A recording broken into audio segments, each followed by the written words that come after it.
മമ്മാലിക്ക് ആ സമയത്ത് വലിയ നഷ്ടം ഉണ്ടായതാണ് കടയിൽ. പിന്നെ രണ്ടാമത് എങ്ങനെയാണ് ഇതിലേക്ക് വന്നത്? പിന്നെ ഇപ്പം എന്താണ് രണ്ടാമത് എന്ന് പറഞ്ഞു വെച്ചിട്ടുണ്ടെങ്കിൽ ഈ വരുന്ന പ്രതിനിധികളെല്ലാം വന്നിട്ട് എൻ്റെ ബിൽഡിങ്ങിന് ഫുള്ളായിട്ട് മണ്ണടഞ്ഞ് കയറി സഹാന നഷ്ടങ്ങളൊക്കെ വന്നിട്ടുണ്ട്. അത് അവർ വന്ന് അന്ന് പ്രതിനിധികൾ പറഞ്ഞു വെച്ചിട്ടുണ്ടെങ്കിൽ ബിൽഡിങ്ങിന് കേട് പറ്റിയിട്ടില്ല, അതുകൊണ്ട് നിങ്ങൾക്ക് ഇവിടെ വരുന്നവർക്ക് ഒരു ഗ്ലാസ് വെള്ളം കൊടുക്കണം എന്ന് വെച്ചിട്ടുണ്ടെങ്കിൽ നിങ്ങളൊരു കാര്യം ചെയ്യും തുറന്ന് പ്രവർത്തിക്കുക എന്ന് പറഞ്ഞിട്ട് സന്നദ്ധ സംഘടനകൾ ഇവിടുത്തെ നാട്ടുകാർ എല്ലാവരും കൂടെ കൂടിയിട്ടാണ് എന്നോടത് പറഞ്ഞ സമയത്ത് ഞാൻ മാത്രമല്ല ഇവിടെ 2-3 കടകളുണ്ട്, അവർക്കൊക്കെ ഒരു ഗ്ലാസ് വെള്ളം പുറത്തുനിന്ന് വന്നവർക്ക് കിട്ടണമെന്നുണ്ടെങ്കിൽ നിങ്ങൾ തുറന്ന് പ്രവർത്തിക്കുക എന്ന് പറഞ്ഞതിൻ്റെ പേരിലാണ് ഞങ്ങൾ പ്രവർത്തിച്ചത്.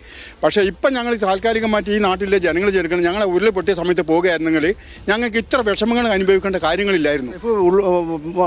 കേട്ട് നിൽക്കാൻ പോലും പ്രയാസം തോന്നുന്ന തരത്തിലുള്ള നെഞ്ചു പൊട്ടിയ വാക്കുകളാണ് ആളുകൾ. മമ്മാലിക്ക നമുക്ക് ആദ്യം മുതൽ അറിയാവുന്ന ഒരാളാണ്, മറ്റു ചുമട്ടു തൊഴിലാളികളായിരുന്നു അല്ലേ? നിങ്ങൾക്ക് ഇപ്പോൾ 6 മാസമായിട്ട് തൊഴിലില്ല, എന്താണ് അതിൻ്റെ ഒരു പ്രധാന തടസ്സം എന്ന് പറയുകയാണെങ്കിൽ ഞങ്ങൾ എല്ലാ യൂണിയൻകാരോടും ഗവൺമെൻറ് ഉദ്യോഗസ്ഥന്മാരും മന്ത്രിനോട് MLA-നോട് എല്ലാവരോടും പറഞ്ഞിരിക്കണം. എന്തതിൻ്റെ തടസ്സം ഞങ്ങൾക്കും മനസ്സിലാകുന്നില്ല. ഞങ്ങൾക്ക് 2 മേപ്പാടി, 2 കൽപ്പറ്റ, 2 മാനന്തവാടി, ബത്തേരി അങ്ങനെ കെട്ടുകയാണെങ്കിൽ ഞങ്ങളിപ്പോൾ മൊത്തത്തിൽ 8 ആളുണ്ടായില്ല. ഒരാൾ മരിച്ചുപോയി, കുടുംബടക്കം പോയി, ബാക്കി 7 ആളുണ്ട്. 7 ആൾക്ക് 2 ഓരോരാളെ വെച്ചിട്ട് ഞങ്ങൾക്ക് എവിടെയെങ്കിലും കിട്ടാൻ തൊഴിലെടുത്ത് ജീവിക്കാൻ തന്നെയാണ് ആഗ്രഹിക്കുന്നത്. അതിനുള്ള സംവിധാനം ഒരുക്കി തരണം. തീർച്ചയായിട്ടും സർക്കാർ ഭാഗത്ത് ഞങ്ങൾക്ക് ഉണ്ടായേ പറ്റുള്ളൂ. 6 മാസമായിട്ട് ഞങ്ങൾക്ക് ഒരു പണിയിലാണ് ഞങ്ങൾ നിൽക്കുകയാണ്. പട്ടിണി വരെ ഞങ്ങൾ കടക്കുന്ന അവസ്ഥയിലേക്കാണ് ഇപ്പോൾ ഞങ്ങൾ പോകുന്നത്. ഞങ്ങൾ എന്താ ചെയ്യുന്നത്? ലേബർ ഓഫീസിൽ പോയാൽ കളക്ടർ പറയും, കളക്ടർ ലേബർ ഓഫീസിൽ കൊള്ളും, മന്ത്രിമാർക്ക് പോയാൽ ഞങ്ങൾ അങ്ങനെ കത്തയച്ചേക്കണേ. ലേബർ ഓഫീസർ അടുത്ത് പോയപ്പോൾ യൂണിയനുകൾ സംബന്ധിച്ചാൽ നമുക്ക് പ്രശ്നമൊന്നുമില്ല എന്നാണല്ലോ. ലേബർ ഓഫീസർ തീർച്ചയായിട്ടും ഞങ്ങളോട് അങ്ങനെ പറഞ്ഞത്. പിന്നെ യൂണിയനുകൾ സംബന്ധിച്ചാൽ ഞാൻ എവിടെ വേണമെങ്കിലും നിങ്ങളെ കത്തി തരാമെന്നാണ് ലേബർ ഓഫീസർ പറഞ്ഞത്. അപ്പോൾ നിങ്ങൾ ഇത്രയും കാലം യൂണിയനിൽ പ്രവർത്തിച്ചിരുന്ന എല്ലാ യൂണിയനിലും ഉണ്ട്, എല്ലാ ആൾക്കാരും യൂണിയനിൽ പ്രവർത്തിച്ച ആൾക്കാരാണ്. യൂണിയൻ നേതാക്കളുമായിട്ട് സംസാരിച്ചിരുന്നു? എല്ലാ യൂണിയൻ നേതാക്കന്മാരും സംസാരിച്ച എല്ലാ യൂണിയൻ നേതാക്കന്മാരും എന്താ പറയുന്നത്? അവർ ചർച്ച ചെയ്തിട്ട് ഇപ്പോൾ 3-4 മീറ്റിംഗ് കൂടി. ഇതുവരെ ഞങ്ങൾക്ക് അതിന്റെ മീറ്റിംഗിന് നിങ്ങൾ ഏത് യൂണിയൻ? ഞാൻ STU ആയിരുന്നു. ഞാൻ INTUC. അത് നമ്മളോട് സംസാരിക്കുമ്പോൾ എല്ലാവരും ഉണ്ട്, എല്ലാ യൂണിയന്റെ ആളുകളുണ്ട്.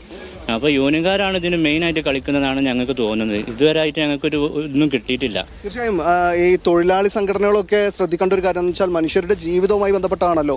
6 മാസമായി തൊഴിലില്ലാതിരിക്കുകയാണ്. ഇവിടെ ചോദിക്കുന്നത് പിച്ച തണ്ടെന്ന് ഞങ്ങൾക്ക് പറ്റില്ലല്ലോ, അധ്വാനിക്കാൻ ആരോഗ്യമുള്ള സമയത്ത് ജോലി ചെയ്യാനാണ് ചോദിക്കുന്നതെന്നാണ്. അത് അനുഭാവപൂർവ്വം പരിഗണിക്കണം എന്നാണ് അധികാരികളോട് ഇവർ ആവശ്യപ്പെടുന്നത്. ലേബർ ഓഫീസറും അതുപോലെ തന്നെ ജില്ലാ കലക്ടറും അതുപോലെ തന്നെ യൂണിയനുകളോടും ഇവർ ഇതിൽ മനുഷ്യത്വപരമായ ഇടപെടൽ ഉണ്ടാകണം എന്നാണ് ആവശ്യപ്പെടുന്നത്.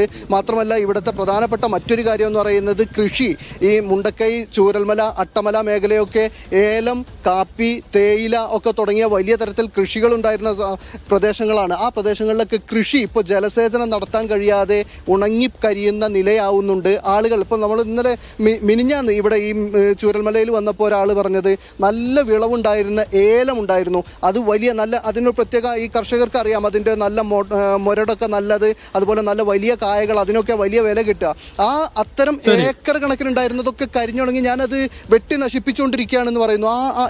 ആളുകൾക്ക്, അതായത് പോയത് ആളുകൾക്ക് പോയി, ഇനി അവർക്ക് തിരിച്ചു വരാനുള്ള സാഹചര്യം ഉണ്ടാവുക എന്നത് അനിവാര്യമാണ്. ഇത് സർക്കാർ അടിയന്തരമായി ഇവരുടെ അതുപോലെ തന്നെ ഇവരുടെ ഈ മുടങ്ങിക്കിടക്കുന്ന ചികിത്സ, അതുപോലെ തുടർ ചികിത്സ, ഇങ്ങനെ ഈ കാര്യങ്ങളിലൊക്കെ അനുഭാവപൂർവമായ ഇടപെടൽ അധികാരികളുടെ ഭാഗത്തുനിന്ന് ഉണ്ടാവണം എന്നാണ് ഇവർ പറഞ്ഞുകൊണ്ടിരിക്കുന്നത്. സൈഫുദ്ദീൻ.